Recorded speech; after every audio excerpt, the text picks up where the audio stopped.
conversations. Every voice matters. Every voice has a story. Welcome to Grand Rising Conversations with John Haynes. Hello, America, and those of you listening around the world. My name is John Haynes. Welcome to the Grand Rising Conversations, real people with real impact. Today is our first interview, our first series, and I am very pleased to have my very good friend with us today. His name is Vantz Singletary. Welcome, Vantz Singletary, gang. Oh, thank you. Thank you for having me. Oh, Vantz, this is a pleasure, man. It's an extreme pleasure. Now, Vantz is a very good friend of mine. I've been knowing him we've been knowing each other about 20 years or so. I met him in Hawaii when he was coaching the defense of the Hawaii Warrior football team, and we've been friends ever since then. But Vantz is a man that does many things, and he has written a wonderful book. This book is fascinating. It's wonderful. It's called I Am More Than My Name. Everybody that's read this book said they couldn't put it down. I'm going to tell you, I couldn't put the book down. I started reading it, and I know the man. I started reading it, and I just kept reading. I was like, oh, my God, I didn't know. I thought I knew him until I read this book. So, Vantz, tell me, how'd you come up with the name I Am More Than My Name? Well, I do so many different things from coaching, teaching, mentoring, um, just so many different things, gifts the good Lord has given me. And I say, why not? I'm more than my name. And I bounced it off my wife, my kids, and it just resonated. And I say, well, let's run with it. That's it. It's a very powerful statement, and this is a very powerful book. And I encourage each of you to purchase the book. There's gonna be a link. There's gonna be basically a name in the statements and down underneath. I'm gonna add it there. You can go there and you can purchase the book. I'm telling you, you will be very, very pleased. You'll be very happy. It tells you a lot about life. So tell me something, Vantz. Your childhood. Talk to me a little bit about your childhood and how you became Vantz Singletary.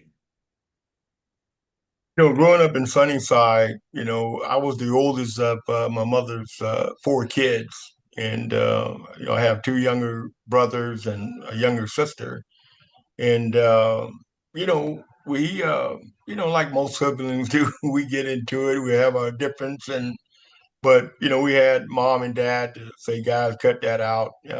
That's not how we raised you and that type of deal. But, growing up in Sunnyside was a challenge. And we just wanted to make the most of our opportunities as young people and certainly as a family. Mom was in church. Certainly we had grandparents. That's kind of where it all originated from. My grandfather was a Pentecostal pastor.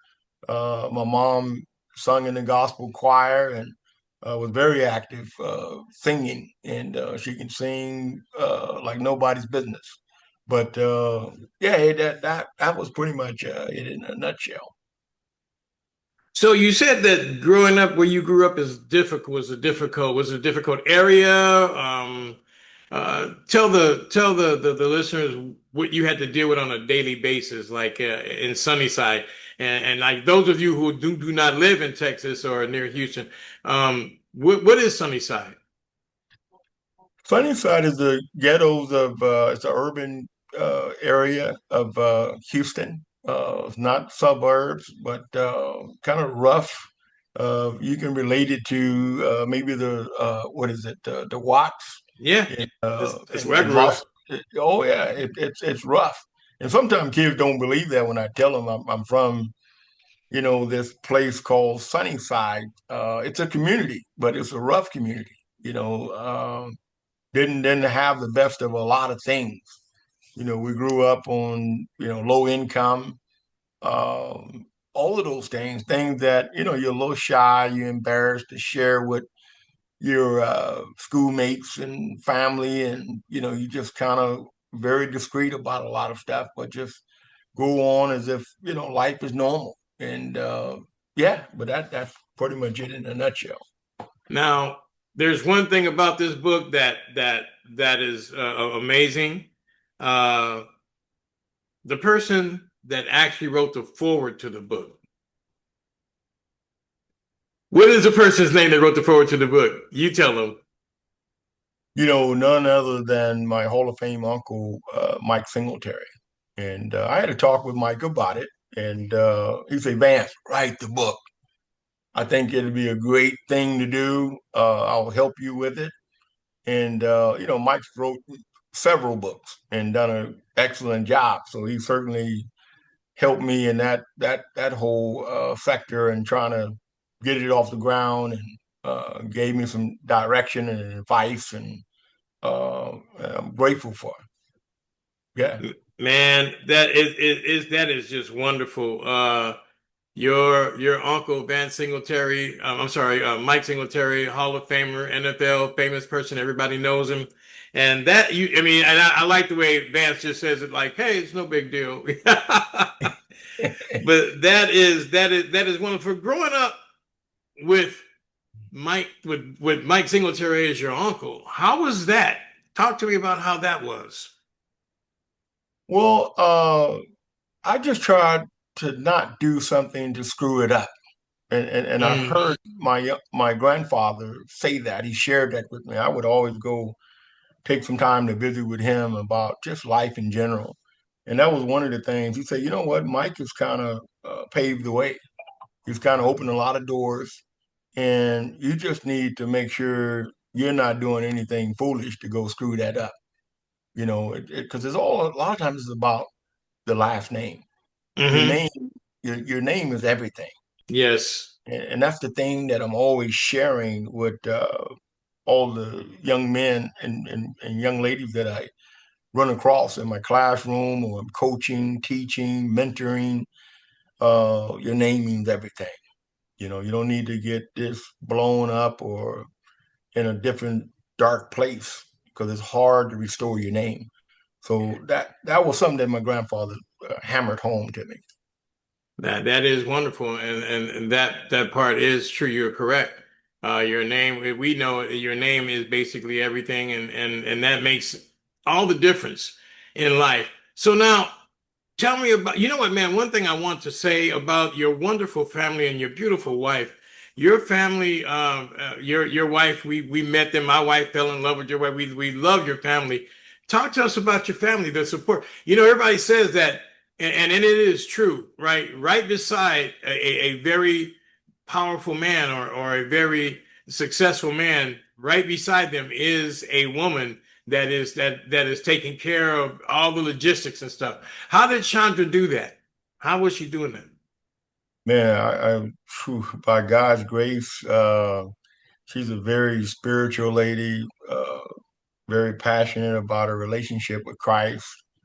I think that's kind of what keeps things in place with her and I, Hmm. just moving forward with our children, with the way we live our lives, how we respect and talk to one another. Uh, Ah, we really value that more than anything, and I think that's kind of helped us.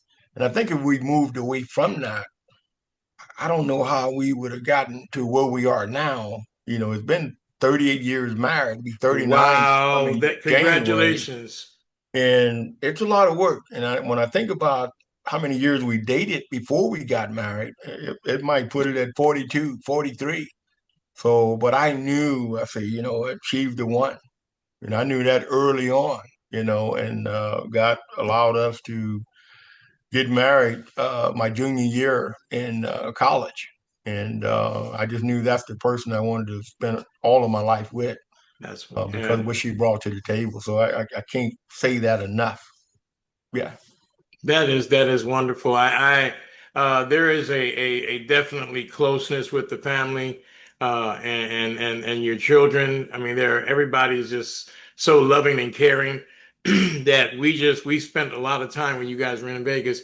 So what what would you want a young athlete to get from the book? reading the book? What would you want them to get from that book, reading the book?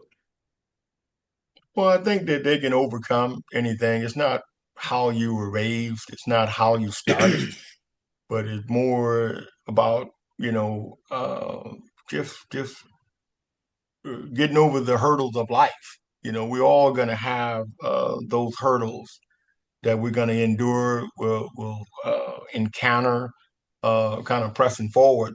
But just trust the process more than anything. Ah, It's all about the process more than anything. And I keep coaching that. I keep teaching that.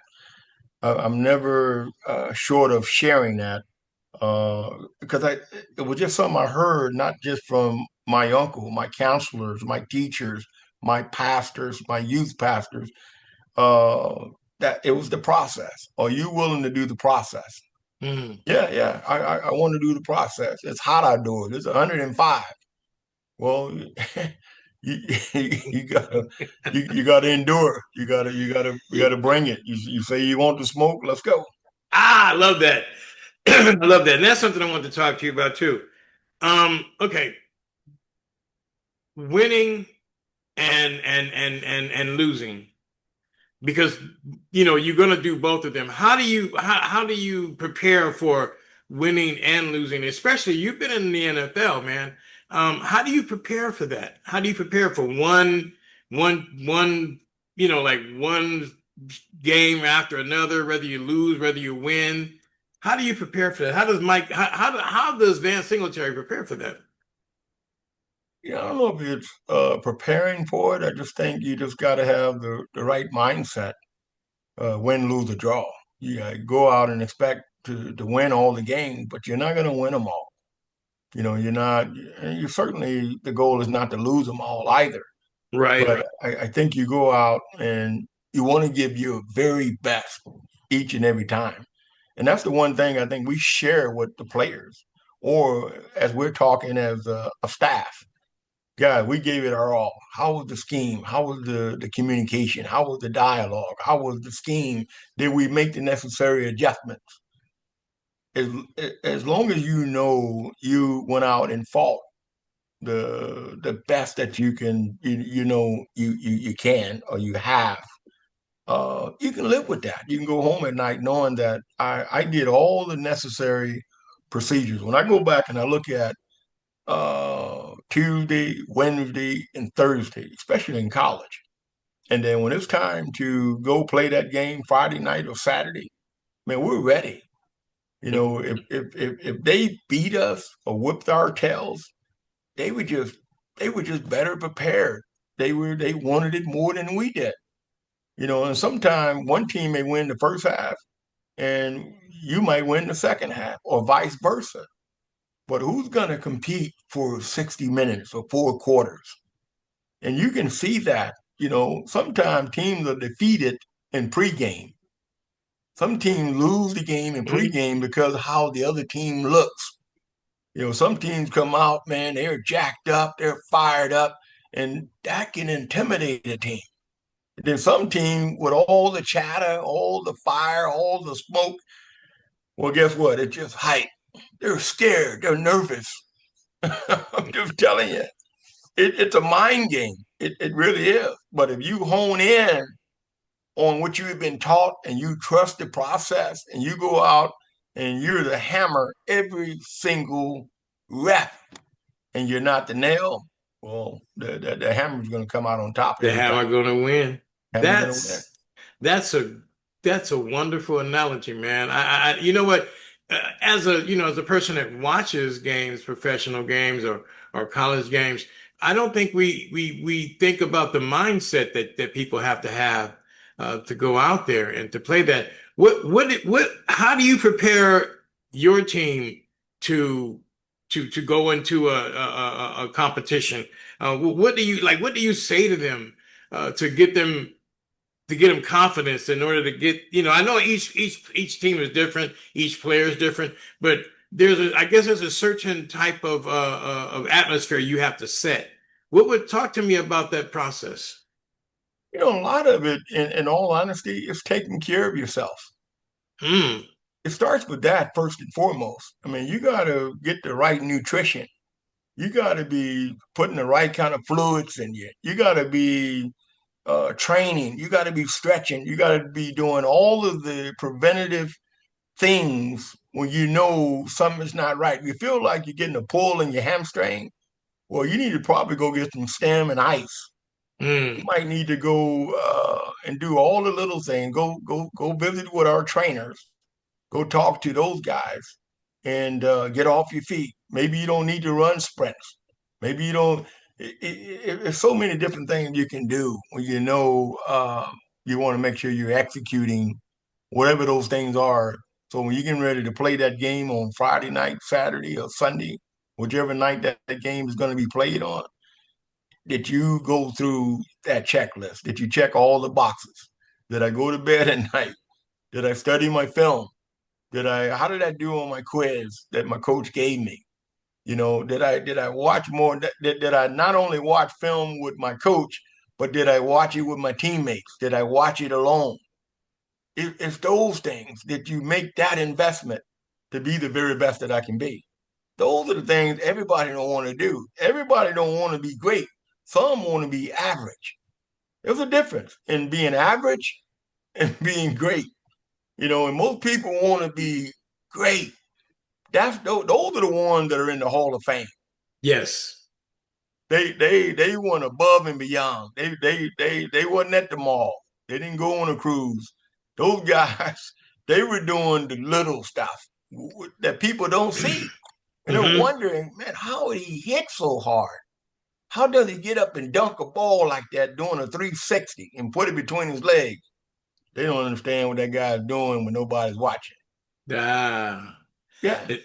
See that right there is very interesting. I have a granddaughter that plays basketball, and she's going to watch this, and I'm glad that she's going to watch this because it tells her the same thing that I've been saying. It's about what you do off the court. What you do off the court shows up on the court, and that's important. So, tell me one lesson that sports taught you outside of winning and losing. One thing that it taught me about winning and Yeah, losing, without, well, no, outside of winning and losing, what did it teach you about life? Uh, as far as playing sport, like you know how to play the sport, you know the D line, you know all that, but what did sports teach you about life? it taught me just perseverance.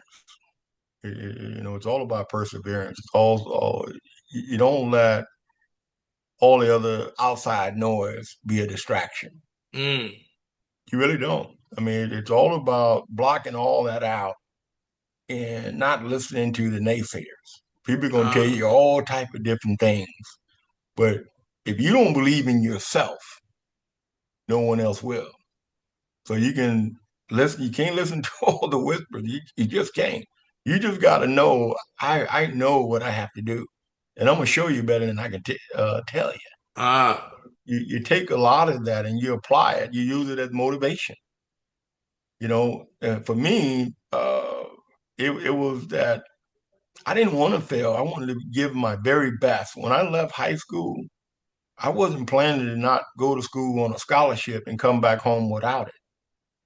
People might say, you know what, he went to this school over here. He's from Sunnyside, and probably was tagged with all kind of stuff. But man, I'm willing to go to class. I'm willing to make the grades. I'm willing to go tackle whoever it is. I don't care who's in the backfield. I'm gonna go out there. I'm gonna knock your head off. I'm gonna go write this paper. If I got to stay up 3, 4 o'clock in the morning, I'm gonna stay up 3 or 4 o'clock in the morning. I'm not gonna fall short and not get my grades. I'm not gonna go to training. I'm not gonna go to workouts. I'm not gonna not eat correctly because man, there's somebody sitting right behind me waiting to take my job. uh, That's really it at the end of the day. I've heard all of this. I've had great conversations with mom, with dad, with grandma, with my aunts, my uncles. I've had too many people fighting the good fight for me. And for me not to listen to that and execute that and follow through, there's something wrong with it. No, see that's really good, man. I love to hear you speak. And tell me a little bit about your faith, man. What part does that play in not only sports but your life? I think that plays a vital part. I think it's a huge part of my being. I think about my upbringing. I think about the people that who are Christ centered, passionate about our Lord and Savior. I would be remiss not to say my grandmother and just her walk alone because she was the matriarch of her family. She was Hmm. that person that held everybody accountable. She was the person when we were probably doing all the different crazy things, talking crazy, attacking each other. She was that person. No, no, no. She's gonna give you a scripture, and that ain't my Lord. That ain't my Lord and Savior. Right. And you're trying to get in the pearly gates of heaven. That ain't it. That ain't the way you go Ain't the about way doing you that. get there, right? Yeah. And I needed to hear that. I needed to see that. And she spoke volumes to how she read that word. She would probably take 20 different colors of ink and as highlighters going through the Bible. There was yellow, green, blue, purple, you name it, that that she studied over and over. I mean, daily. I mean, 7 days a week, year round, 365 days. Didn't miss one beat. And That that's who I saw do that a little bit when I was just a little boy at home. I think the other ones did it. They read it and they went to church, but just consistency. They should put her picture in the dictionary. Uh, when you talk about consistency, when it comes to the word and studying it and walking it, that was her. That was Big Mom. and that's man, that's heartfelt and in your I just can't. I like listening to you, man. I because the way you talk and you have such passion and the stories you tell, I mean, they resonate with just about everybody, man. Let me ask you a question. How do you what do you do to a young person to recover from experiences or failures or disappointment? Things that we don't know and people that like you that coach young people not only in football but you also coach other sports too. How do you what do you do to get them from a disappointment or what they consider a failure to to proceed or to continue with life? You had a pretty long question. I'm sorry, man. No, Okay, you how good. do I you just want no, my bad. How do you get a young person to recover from a failure or from a disappointment? I think the biggest thing, uh, they just want to be heard more than anything. And you have to sit there and just really be a sponge. And they need to know that you're listening. They need to know that you care. And I think if you apply those things, man, listen, they'll tell you the world. They're gonna share it all, and so I think that's really been my thing, whether it's high school, college, and even in the National Football League. Those players just want to be heard. It don't matter what stage, whether it's Division 3, 4, 5, junior college, middle school. It's one common denominator: just listening and letting them know that you care. And then now they're open to whatever you want to share with them. Man, they're gonna accept it. They're gonna take it, and they'll keep coming back because they love it. If you coach, and I get that a lot. I've been in places where coaches can't really talk to their room or talk to their groups. And Hmm. they're asking me, can I come talk with them? So I'm like, wow, man, that's amazing because the word spreads. The people in the building know who's who. I had Hmm. one thing happen to me when I was coaching with the 49ers, San Francisco, it is. I had a coach on the staff. He mentioned, he says, well, Vance, I don't know if you noticed this, but I want to share this with you. You're a young guy. You're a rookie coach. This is your first year in the NFL. And this guy's been at LSU for maybe 15 years, long time guru, football coach, been in the league for about 15 years, well respected. So he says, Coach, I don't know if you noticed this, but many of your players call you coach. They don't say Vance. They say coach. You know why they say coach? They respect you. They know you know what you're talking about. And I sit there like startled. I'm like, wow, really? I hadn't. He said, just pay attention to it and tell me. Just pick up on it. Every time I watch him, whatever you got him doing things, or you're training them, they say, Coach, is that what you want, Coach? Is that what you're talking about? And I thought, wow, they do that. And then he said, just look around and see some of the players that call their coaches by their first name. And I saw that too. And I'm like, wow, wow. And then it's to myself, I'm like, wow, man, that's pretty cool. I like that. But for him to share that with me and bring that to my, and now mind you, these guys are some of the greatest players in the world. And here I am, my first year coaching for the San Francisco 49ers, because they knew what I was sharing and how I related to them.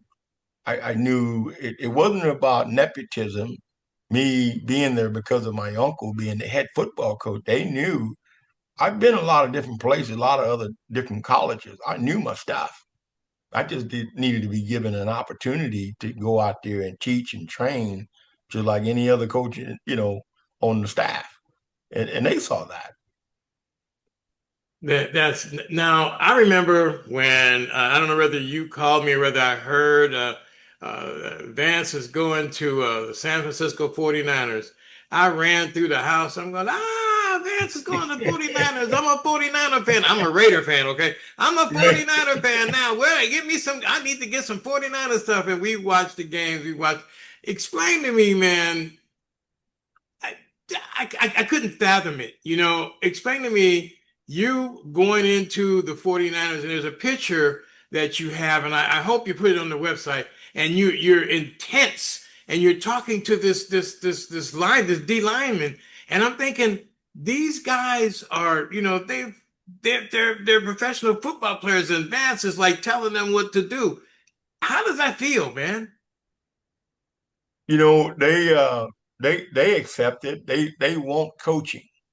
They want an edge. They want to know, is there something that I'm not doing? What did you see, coach? Can you tell me this? As far as the down and distance, whether it's the formation, whether it's how I was, attacking my work. They want all the correction that because they want to be great. Like I say, they're not out there trying to be average. They want to Mm-hmm. make the most of their opportunities when they're out there. They don't want to be wasting reps. They will listen. They know, and I had that opportunity. It's a Monday night game, and we've covered this particular play over and over in practice. Tuesday, Wednesday, Thursday, Friday. Well, it's Monday night. We're on the biggest stage in the world. That ain't it. We didn't practice for like that. You gotta trust me on that. I'm not trying to show you up. I'm not trying to embarrass you, but I just kind of know, hey, this is where you're supposed to be. This is your assignment. If you're supposed to be on this side and that running back is cheating outside that offensive tackle, I'm going through the progressions again. And when you get to that level, man, they you can go back and watch the play live. You got to wait to get in the film room Wow. after the game. Oh, it's a whole another level, and I love that, because I can look even in college. I can look at that big jumbo screen and just and play back. Well, coach, how did you know that? Well, what do you mean? I'm looking at the screen. I'm watching the screen. Of course, I got my headsets on, and it's telling me. They're telling me what's going on. I got that, and plus my own eyes. My eyes don't lie. The There you eyes go. in the sky does not lie. I'm just telling you, they're giving it to us all different angles. End zone, wide, tight. Here's what happened. Now I'm just being honest. I'm not out there just blowing smoke. And you Man, have to know that. You got to know that, man. You've been doing it for so long. Sometimes it's amazing how games go on for 4 quarters and corrections are not made. And you're like, well, wait a minute. How is this happening? My grandmother can tell them that. She know the game. I thought about that a lot with the Raiders, when I watched them. So tell me something, man. What is one of the most rewarding moments that you've experienced as a coach or a mentor? One of the most rewarding Yeah, moments. one of the things that made you feel the best out of being a coach or a mentor. One of the best things that's happened to you. I think more than anything, for a young man to say, Coach, I love you. I appreciate what you do. Thank you for listening to me. Thank you for working with me. Thank you for believing in me. Those things are not said often. They're really hmm not. It hmm takes a lot for a person, a young man, to echo that. Because a lot of times they might find it as being soft, or I said, no, man, it's not. And I'll let them know it's okay. And sometimes you might get a little emotional. Well, guess what? I'm an emotional person too. Sometimes if I'm telling a story, every once in a while, man, I just wear my emotions on my sleeve many times, and I'm hmm letting them know, man, hey, it's okay, man. If you shed a tear, you get a little, that's okay. We're humans, and you got to let them know that. And so I think more than anything, I think it's just letting them know, or they sharing with you how grateful they are for your support. Because I just want to let them know I'm there. I'm not your dad, but man, I want to act as a father figure, a surrogate father, or whatever that might be. I love you just like you my very own. It's important that you tell them that, and there's nothing wrong with that. And once you do that, the coaches are like, "Oh, what are you saying to this guy or these kids? They'll fight. They'll fight for you. They believe in you." Well, it's bringing them to my house. It's introducing them to my family. It's they getting to see a person outside of the football field. Even at the hotels we travel, we get on the plane. Those conversations are going on. hmm We're developing a bond. How are your parents? And many of them might have kids. How are your kids? My hmm wife may go get them a gift. Oh, it's such and such birthday. This is what Vance and I want to do for her or him. Tell your mom and dad we said hello. You know, all of that really matter. Many times our kids they can't go home for the holidays. They too far away from home. It's too expensive. Well, guess what, guys? Thanksgiving, because we're here practicing for postseason play, or we have a game. We're opening our home for Thanksgiving or Christmas or whatever the occasion might be. So they're there. We're cooking for them. If they got to go to the doctor office, many times I'm on the road recruiting or traveling, flying somewhere else. Well, my wife, man, she's like a coach herself. She go get them. She pick them up. They coming into the airport, or it's a family thing for us. So hmm any recruiting dinner engagement where there's parents. Well, I want my wife there. I want them to not only know me, but you can get to know my wife as well. This is what we do. These are the other families that we've met. We still are engaged with. We become lifelong connected. And those families can speak for us because they know us. hmm All of that, and I wouldn't do it no other way. If I had to do it all, I'd do it the same way.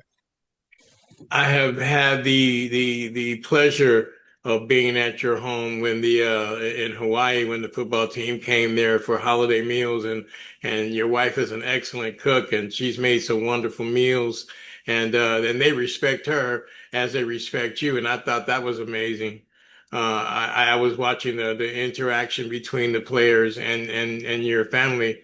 I think that's just that's absolutely phenomenal. Um, one more question. I have a couple, well, I have a lot of questions, but you mentioned being in the NFL in the headset. What do they say? Not just in the NFL. What are they saying in those headsets, man? What I mean, I don't know. What are they saying? What are they talking? I mean, who's talking to you? Well, it's just the communication with the whoever those coordinators are, whether it's an offensive coordinator, defensive coordinator. There's not a whole lot of conversations. It's just information we need as far as personnel groupings, who's coming in the game, who's coming out, down in distance, something that we might have missed or we don't have a bird's eye view to see from ground level. They can give it to us from the top. And Okay. then they got different machines up there that can tell them a little bit more about a certain play. They got more layouts as far as drawings and pictures, and man, we use all of that, to try to out scheme or better scheme the opponent. They might be in a certain formation, and we didn't see this or we never saw this, but you got a number of coaches up there that can help assist you with that type of stuff. So when we get down at halftime, we go in the locker room. Now we're able to all come together, whether it's offense, defense, special teams, and have a discussion and say, guys, here's kind of what here's some things we need to alter or change to help to win or do a better job the second half of the game. And it's no more than that. Okay. That's all because when it gets too much, man, somebody's gonna say, guys, it's too much of the wrong kind of talking. We need to be still locked in on what is going on throughout the game. Yeah, and then you want to steer away from saying, man, I wouldn't have called that. Man, why did he call that? You got Oh that ain't no, good. no. No, I'm just telling you now, I've been on a lot of different Oh staffs, man. and it's interesting.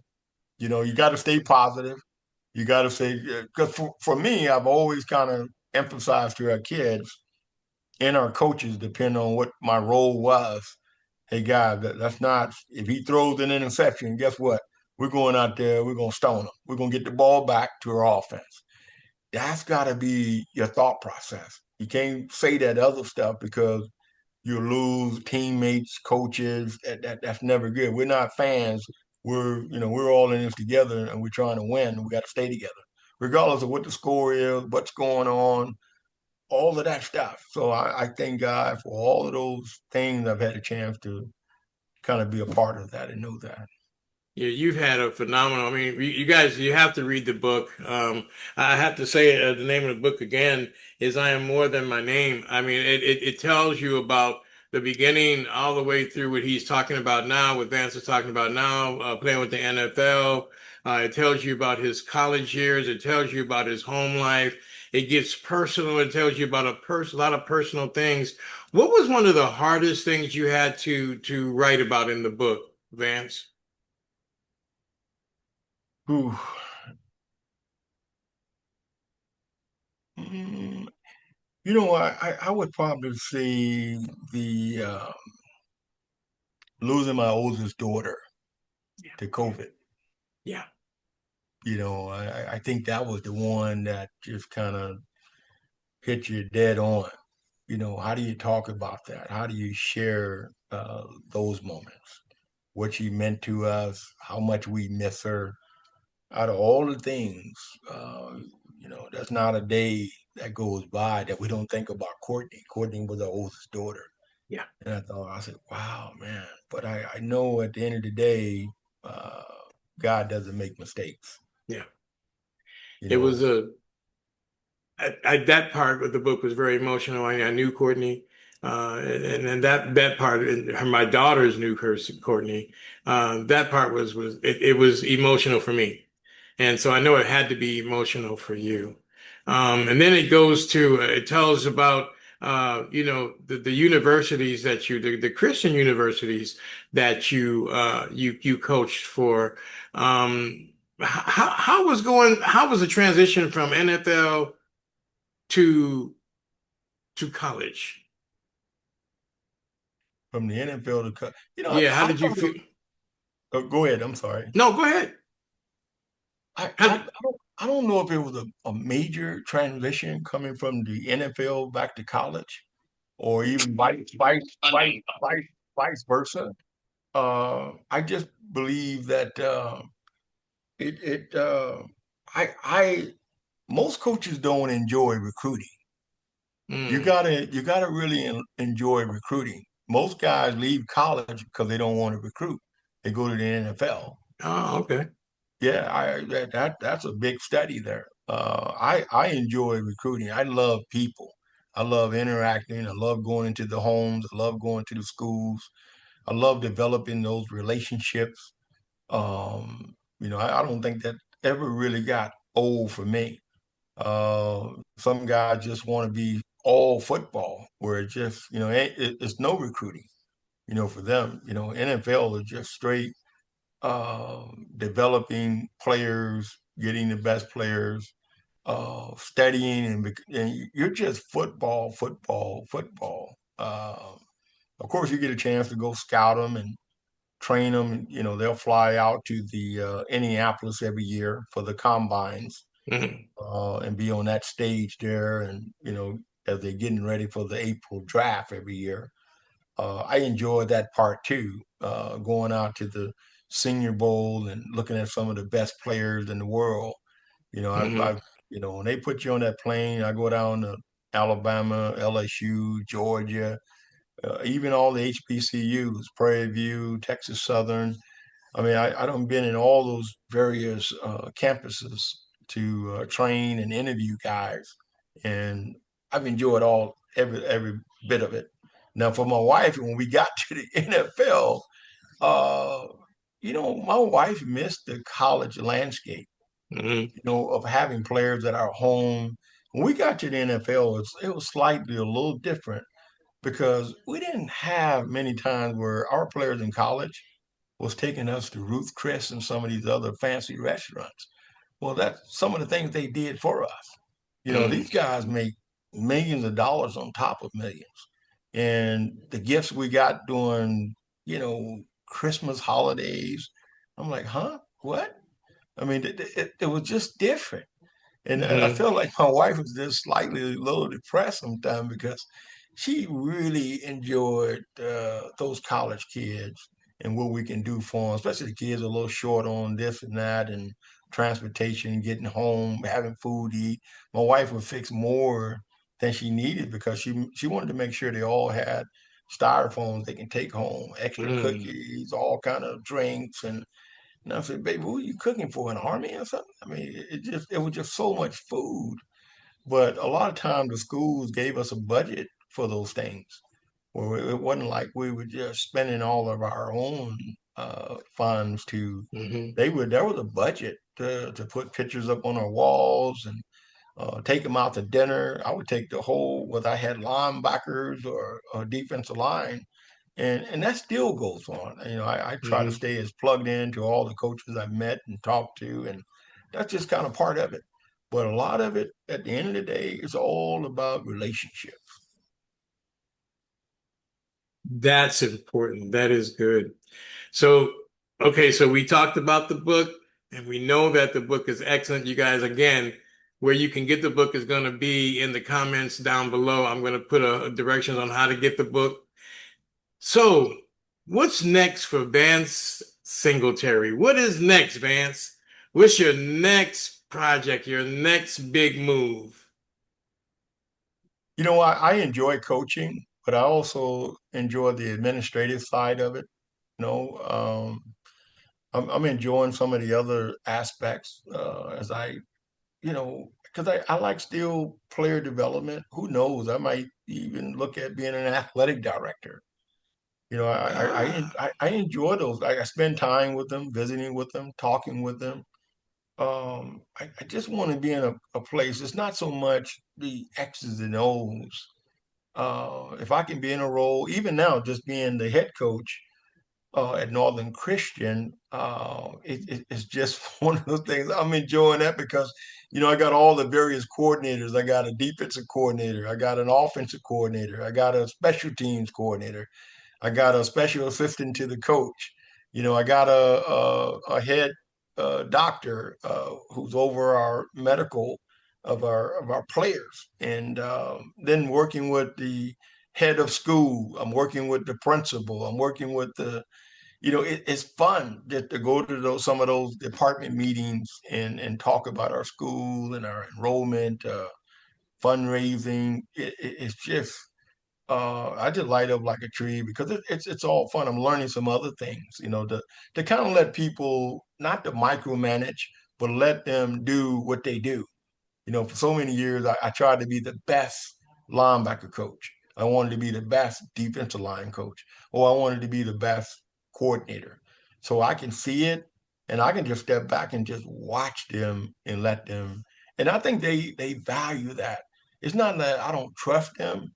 Oh, I just want to implement something. I just want to share something. And then the kids, I'm able to step back and just kind of watch the whole thing. Sometimes I can look at them as they're listening to their coaches, and I know I can just see in their spirits, their eyes, their body language. And I'm able to say, okay, time out. Hey guys, come on up. Let me talk to you. I'm talking with them about things that everybody can't really see what every group is doing. So I can highlight some things and say, hey, listen, guys, that ain't it. Here's what coaches are trying to do. We've already talked about this. We're not out here fighting with one another. Here's what we're trying to get accomplished. Here's the one common denominator. And I think if you go through that, oh man, they'll like I said, they'll run through a brick wall. And even the coaches, they'll buy in. They'll do it. Now, you said something that I would like to emphasize. You were the head coach of Northern Christian University? High school. High school. Northern Christian High School. You're the head coach. Yeah. That's Yeah. amazing, man. Yeah. Yeah. That is Um, amazing. by the grace of God, I'm excited just to build something, change something, shed more, you know, life in on the situation. Pressing forward, it's a great opportunity. I love the people over there making the most of it, and it's been fun thus far. It's only been maybe 2 months that I've been over there working and putting things in place and gaining the support of so many people. But it's been great. It's been outstanding. Being a head coach is a wonderful, and you're building a program for what I understand, which is excellent, man. I think they're receiving a wonderful gift and having you as a head coach. That is because of all the knowledge that you have and the passion that you have for the not only the game, but the passion that you have for the players. That's what actually amazes me when I think of you. I think of the word authentic, and I think that's what amazes me, man. Um, what do you see? What would you want a person to take away from this interview? What would you want if you had to talk to a young kid, that was just starting out? What would you say to them? Again, it goes back, John, to the process. Am I willing to continue to put my best foot forward? And the people that are mentoring me, um, working with me, all of those things, they're pouring into me. I gotta really trust what they're telling me. And I think a lot of times people are afraid, young men and young women are afraid to let the guards down and let people in. And Mm. you gotta be able to let people in. And again, it just stems all the way back to the process, the training, the getting up in the morning, the regiment of stretching, eating the right foods. It's it's it's all laid out, man. Just how your body is like a machine. What you're eating, what time you get to bed, what time you get up, who you're entertaining your day with. Mm. The people of it's so many of those things, and I keep saying that. Who are you spending all this time with?